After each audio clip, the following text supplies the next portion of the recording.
à ta place. Demain du sang noir séchera au grand soleil sur les routes. Chantez, compagnons, dans la nuit la liberté nous écoute. Amis, entends-tu les cris sourds du pays qu'on enchaîne? Amis, entends-tu le vol noir des corbeaux sur nos plaines? Oh, oh,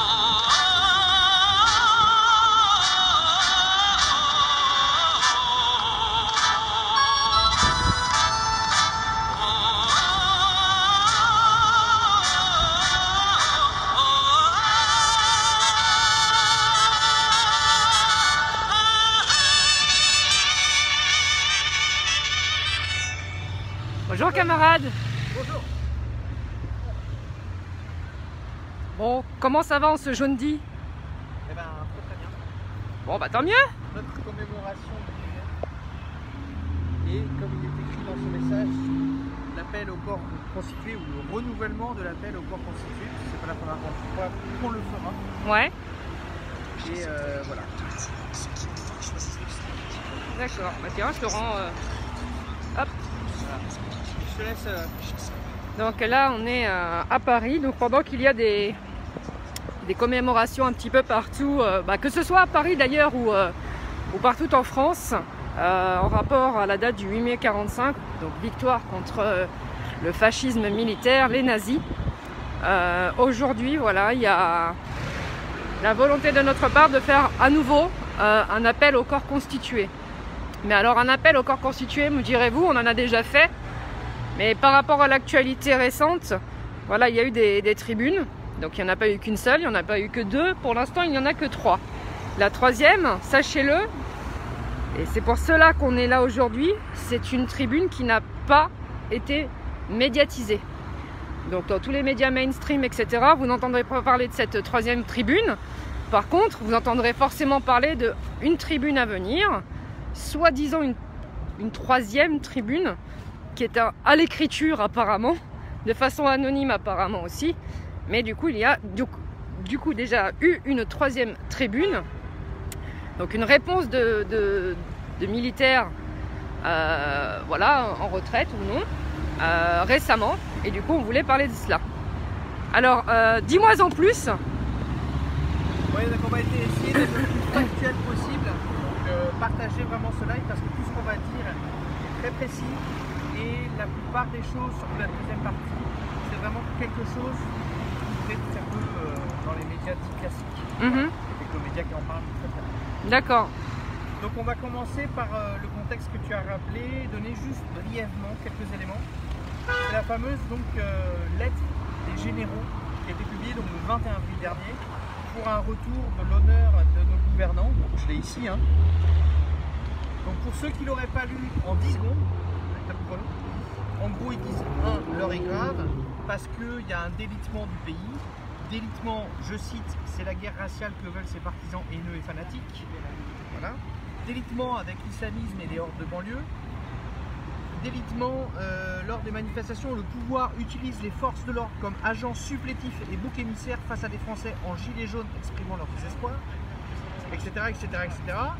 Et à la fin, ils disent, en gros, les gouvernants, puisque c'est une lettre adressée aux gouvernants, vous n'avez pas fait votre boulot, il est temps que vous fassiez votre boulot, parce que sinon, je finis leur phrase, demain la guerre civile mettra un terme à ce chaos croissant et les morts dont vous porterez la responsabilité se compteront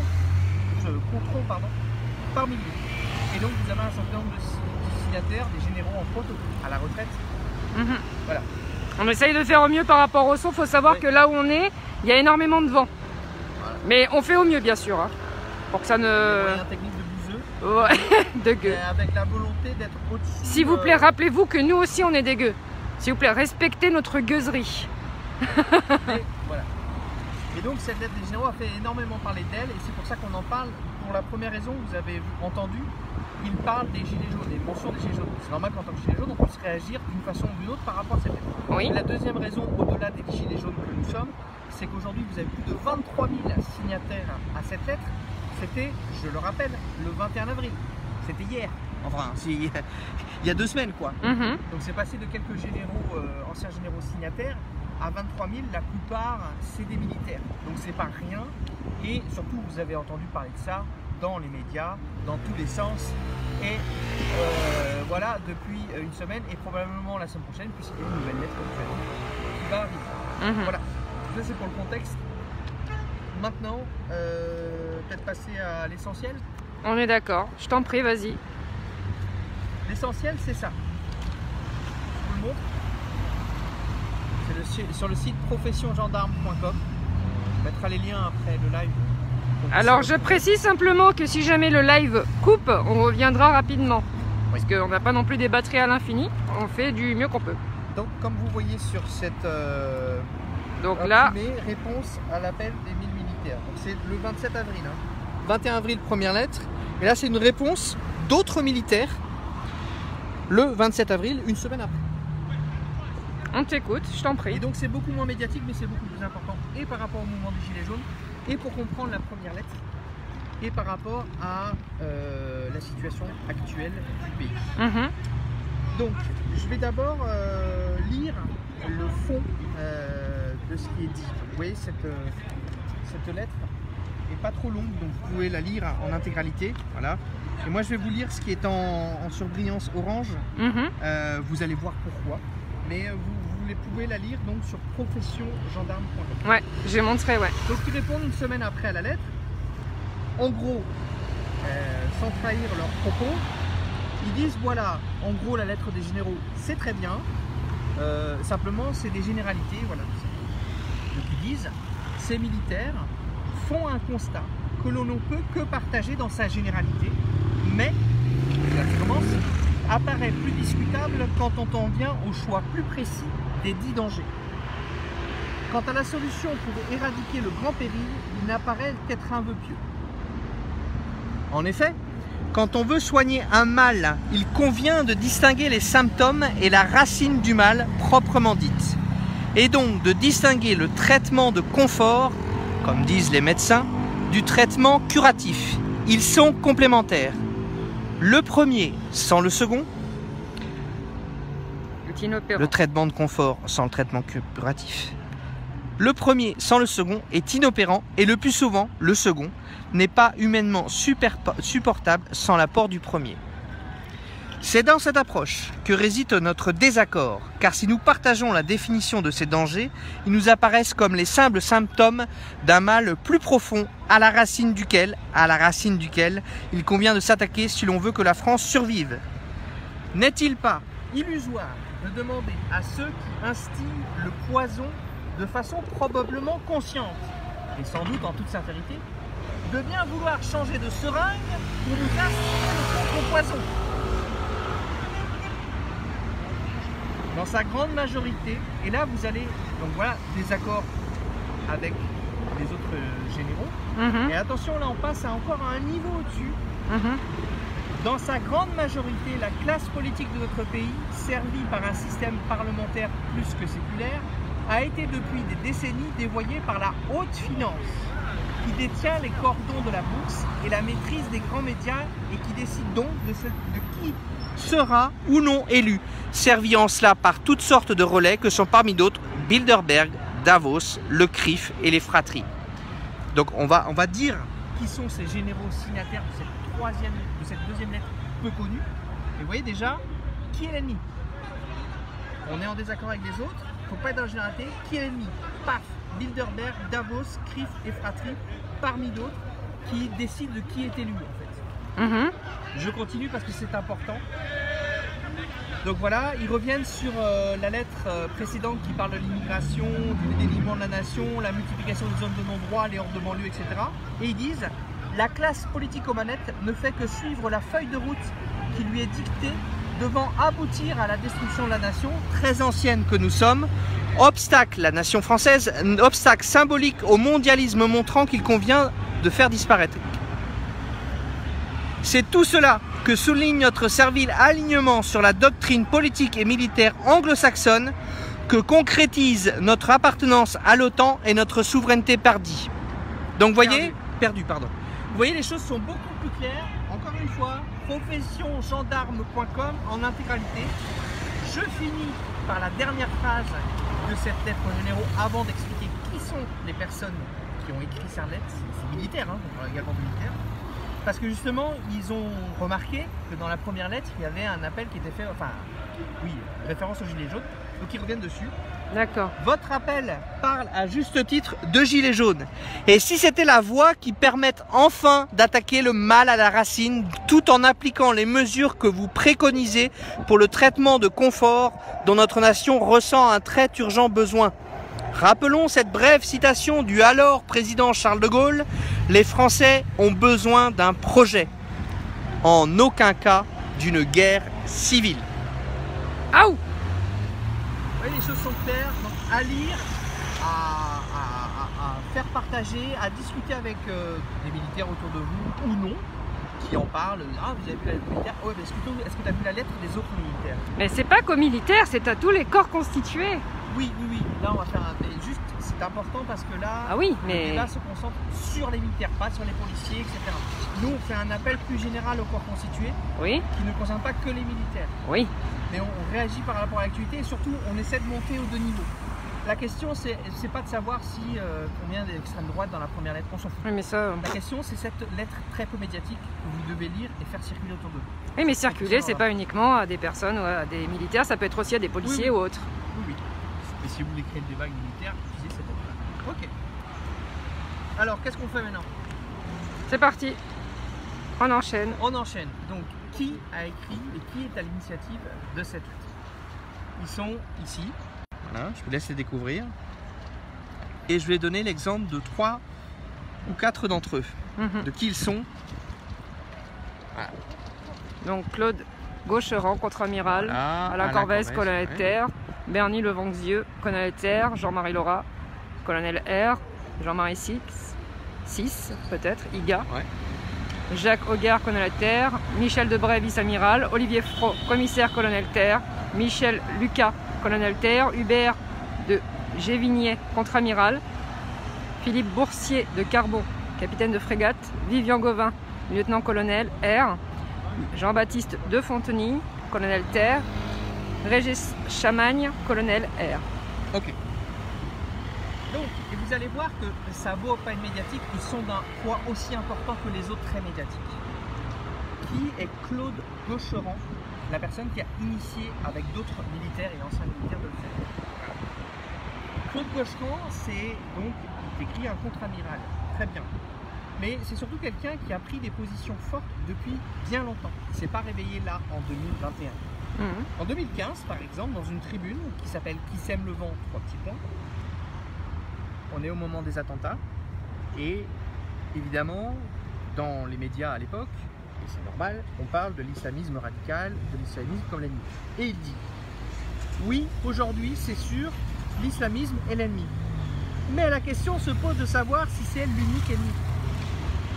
Après, il développe les différentes guerres qui ont été faites au nom de la lutte contre le terrorisme par les puissances occidentales principalement, depuis l'Afghanistan dans les années 80 jusqu'à nos jours, enfin jusqu'à 2015 à l'époque, puis il conclut. Mais je ne peux m'empêcher de penser que l'atlantisme, pour nous Français, c'est aussi l'ennemi, le mal qui a donné libre cours à l'autre mal, l'islamisme radical. Celui dont la politique s'appuyant sur une stratégie limpide et délibérément choisie, qui est celle du chaos. Stratégie dont, qu'importe la majorité aux affaires, la France s'est faite la complice jusqu'en Europe, que ce soit pour le dépecement de la Yougoslavie ou la guerre civile en Ukraine, ignorant le plus généralement le point de vue russe sur ces questions. À semer le vent, l'atlantisme de nos dirigeants, atlantisme de conviction ou de circonstances, récolte aujourd'hui la tempête sur le sol de France. Voilà qui est le genre de bonhomme, ça c'était en 2015, qui a lancé cette initiative de cette lettre. D'accord. Donc il faut dire atlantisme, c'est quoi? C'est qui? Oui. Atlantisme de Sarkozy, parce qu'il était atlantiste.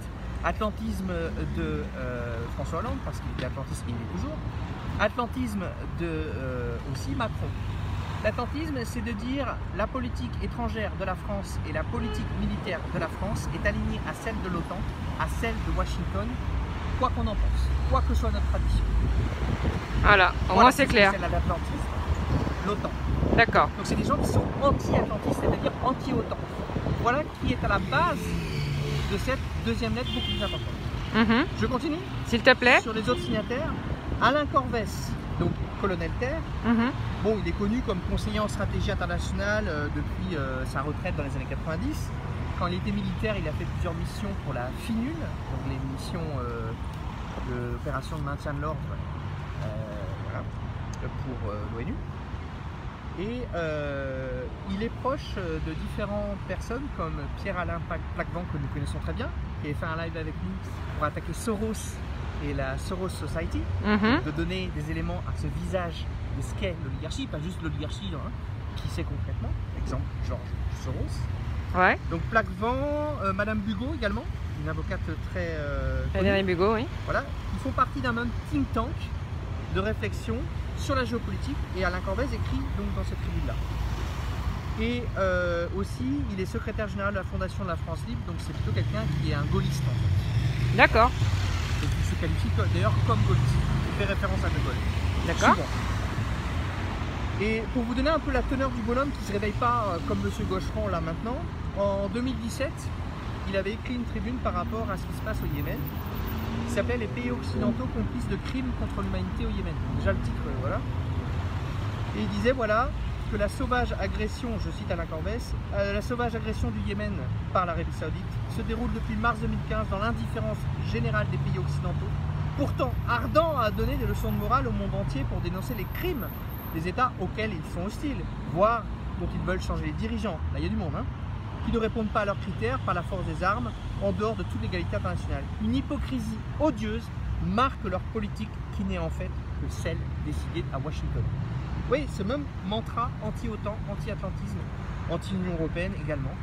Voilà, cette politique étrangère en fait qui au nom des droits de l'homme méprise les droits des individus. Voilà. D'accord. Est-ce qu'il y a un autre... Oui, deux personnes, ouais, un autre exemple. Voilà, il faut que les gens aillent d'abord lire cette lettre et fassent ce travail par eux-mêmes. Parce que nous n'avons fait... Donc on rappelle, c'est sur Profession Gendarme et c'est l'article qui date du 27 avril dernier. Voilà. Et qui s'est... Vas-y, je t'en prie. Réponse à la lettre des militaires. Voilà. Régis Chamagne, qui est lui-même donc un ancien militaire, qui se définit lui-même comme un gaulliste de gauche, opposé à l'ultralibéralisme, à l'atlantisme, à l'Union européenne. C'est ce qu'il dit sur lui-même. Et il faut savoir qu'il a été candidat à l'UPR dans la circonscription sud-ouest aux élections européennes de 2014. Donc bien anti-UE, incarné dans son engagement politique. Ouais, c'est pas des gens qui sont pleutres. C'est quoi pleutre? Qui vont dire des choses mais qui vont pas l'assumer derrière. D'accord. Dans le sens flash. Ils assument, voilà. Parce que la lettre des Géraud, la première, est assez orientée sur le problème des gens qui viennent de l'étranger en France et qui ne respectent pas les valeurs de la France. Et eux ils disent... Moi j'appelle ça plus sur les conséquences finalement, oui, voilà. Eux, ils vont et pas les causes. La cause des choses, la politique de l'OTAN, la politique de l'atlantisme en général, la politique de l'Union européenne et le bordel que ça crée dans le monde et les conséquences du coup dans nos propres pays. Repenser à ça. Et dans les autres pays. Et dans les autres pays. C'est pas parce que tout va bien que les gens viennent ici. Hein. Voilà. Autre personne, Michel Debré, donc toujours co-signataire, voilà. Donc lui également, donc Michel Debré, vice-amiral quand même, ancien président de l'Institut Charles de Gaulle, donc pareil on retrouve cette patte gaulliste, co-signataire d'un appel pétition qui a été lancé en novembre 2018, où il y a un autre mouvement social qui s'est lancé à cette époque-là. Il a lancé un appel pétition contre l'institution d'une armée européenne aux côtés de Pierre Pranchère. Pierre Pranchère, c'est un ancien député, résistant FTP, ancien militaire aussi, résistant de la première heure, et vice-président du PRCF. Donc c'est pas du tout les mêmes réseaux que les autres. Et c'est des gens qui ont fait tout un travail auprès des militaires et d'anciens militaires pour donc dire nous sommes contre l'institution d'une armée européenne et donc contre le traité d'Aix-la-Chapelle de 2019 qui avait été, rappelez-vous, signé par Merkel et Macron, traité sur la coopération et l'intégration franco-allemande, et l'idée de rapprocher les pays, non pas pour le bien-être des peuples, mais pour cette armée européenne, pour cette souveraineté européenne. Voilà. Et dernier élément, parce que ça c'est important pour les gens qui nous suivent, et ça ils vont dire vraiment il faut que je la lise cette lettre, Pierre Boursier de Carbon, et c'est un militaire à la retraite également. Donc lui, il est, regarde, voilà, il est capitaine de frégate. Et en fait, en 99, il a écrit un long article qui s'appelle Mondialisme et nouvel ordre mondial. C'est pareil, je pourrais m'arrêter là, mais je vous fais une citation. 99, hein. Ces organisations ont du reste, depuis une trentaine d'années, essaimé en de multiples cercles externes transnationaux, dont certains, tels le groupe Bilderberg en 1954, la commission trilatérale en 1973, Oh, on le forum connaît de ça. Davos en 1978, commence désormais, il écrit ça en 99, Oui, oui. commence désormais à être connu du grand public, les médias n'acceptant que maintenant Oui, oui. seulement d'en parler de peu à peu à l'occasion. Voilà. Voilà le genre de personnes qui ont consigné cette lettre que vous devez absolument lire et faire lire autour de vous. Voilà le vrai événement derrière toute cette bouffe médiatique sur la lettre des généraux. D'accord. Voilà de quoi vous parlez, on a décidé le plus factuel possible. Voilà, donc, Toujours.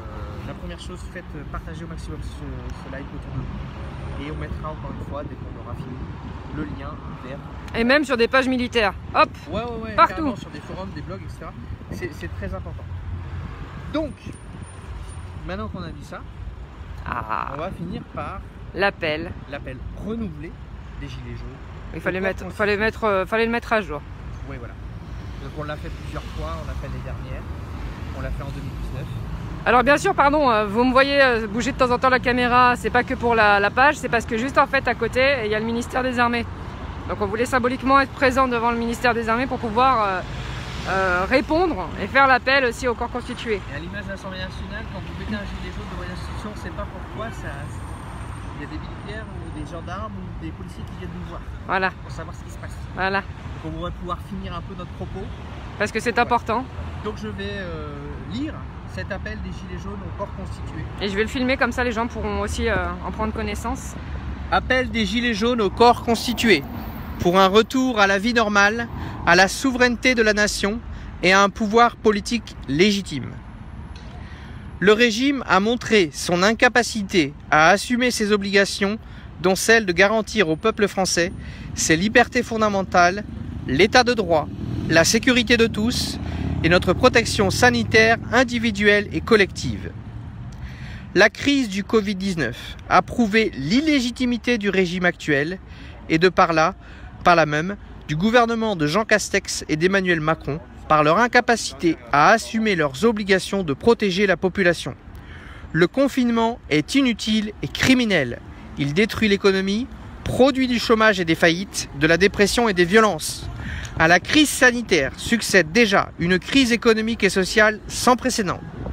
Rien que l'argent magique de la dette dite du Covid-19 provoquera de la part du régime actuel austérité et autres mesures de rigueur dont les hôpitaux, les écoles, les casernes, les commissariats continueront à subir les conséquences. Le temps est venu de fédérer toutes les énergies, toutes les volontés et tous les courages pour faire triompher le peuple souverain et pour replacer le service du bien commun au centre du politique. Le temps est venu de construire une vie digne et juste pour de nouveaux jours heureux. Face à la faillite de ce régime criminel, nous appelons les membres des corps constitués à prendre personnellement et collectivement leurs responsabilités politiques. Nous les appelons à faire aboutir le combat du peuple souverain par la mise en place d'un pouvoir légitime.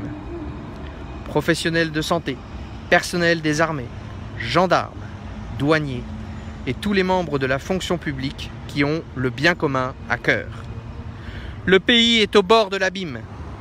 Pour le peuple de France, pour le peuple et pour la France, pardon, pour nos enfants, nous vous donnons mandat et nous vous enjoignons de prendre le pouvoir des mains reprendre le pouvoir des mains criminelles de ceux qui l'ont usurpé.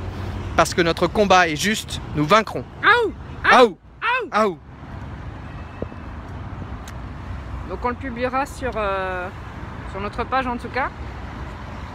Et prochainement si on le peut sur notre site internet. Exactement. On verra d'abord avec les camarades. Un dernier mot peut-être, si jamais il y avait, je me permets de le dire comme ça, hein, n'importe quel militaire ou personne qui a sûrement qui fait partie de la famille d'un militaire, voilà, d'active ou non, qui pourrait passer devant cette vidéo et en prendre connaissance. Quel pourrait être un message à part l'appel, c'est-à-dire de façon plus personnelle. L'enjeu, parce que le pouvoir est vacillant, est beaucoup plus fragile qu'il n'y paraît, parce que nous voyons le pouvoir via des cérémonies, via les médias, où ça semble être tout bien, mais en fait c'est beaucoup plus fragile et beaucoup plus vacillant qu'il n'y paraît. Donc dans ce contexte-là, il est important de rappeler que ce n'est pas la défense des institutions qui prime, même si pas de saccage des institutions, de destruction de bâtiments, c'est pas l'idée de ce qu'on a de révolution. Mais ce que nous disons, c'est que la défense du peuple, la défense de l'intégrité du peuple est beaucoup plus importante que la question de la défense des institutions. Voilà. Ok. Voilà que, dans cette période si particulière, nous ne devons jamais oublier que les militaires ne doivent jamais. La défense du peuple, le refus absolu de tirer une balle sur le peuple. Sauf en cas d'exclusion défense. Tirer sur le peuple parce qu'ils ont hors de tirer le peuple pour éviter une révolution que les dirigeants ne voudraient pas. Absolument pas. Je dirais aussi qu'il ne faut pas oublier qu'il y a une ordonnance de 2014. Décidément, 2014, il y a eu beaucoup de taf par les socialistes. Oui, vas-y. Vas-y, je t'en prie. Justement, c'est par rapport à ça que je faisais la référence sur la défense des institutions. En première instance, par rapport à la défense des personnes, voilà, du peuple.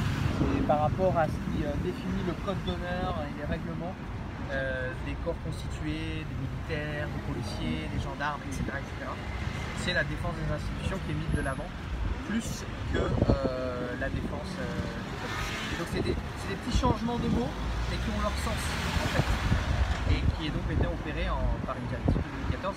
Directive, ça veut dire que ce n'est pas une loi qui est votée à l'Assemblée nationale et donc discutée, c'est quelque chose qui est décrété, comme un décret, par le président de la République, qui était François Hollande à l'époque. Voilà. D'accord. C'est le 49.3 présidentiel. C'est ça. Ah, du coup, juste en face, comme on vous le disait, il y a le ministère des Armées. Et on va vous laisser sur ça pour se recueillir aussi pour les personnes qui justement ont combattu le nazisme. N'oublions pas, 8 mai 45, une victoire belle et grande contre le fascisme militaire, qui aurait dû amener en fait à une victoire contre le fascisme bancaire, c'était la racine. Malheureusement, ça n'a pas été le cas. 8 mai 2021, nous devons être à la hauteur de ça. Combat véritable contre le fascisme bancaire, le fascisme financier, si vous préférez. Force et honneur, on lâche rien.